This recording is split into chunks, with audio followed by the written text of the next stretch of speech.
समस्त प्रथम मोर नमस्कार। आज आमर आपन जमी पचारे आमर रेस्टोरेंट ओपनिंग आज थिला स्वाद एंड स्वागत। तो आमर मो ना संगीता, मु ओनर का सिस्टर। तो आमर आज ओपनिंग डे रे बेसी आइटम नथिला, only biryani veg and non veg both. And from tomorrow आमर सब प्रकार आइटम अवेलेबल रहिबो।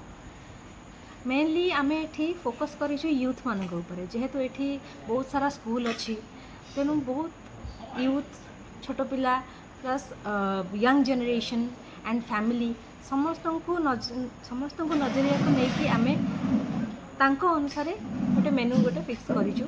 आ जेहेतु अबिका तो सोशल मीडिया रो जमाना, तो ये आम्बियंस भी आमे सेमिति बनया पे आम तरफ पूरा ट्राए करिछु। तो से मानक पई गोटे एस्थेटिक एटमॉस्फेयर आसीबो, तेणु निश्चय आसतु। ये जगहटा आपको बहुत भल लगे, आपको बहुत फैमिलियल फीलिंग आसीबो।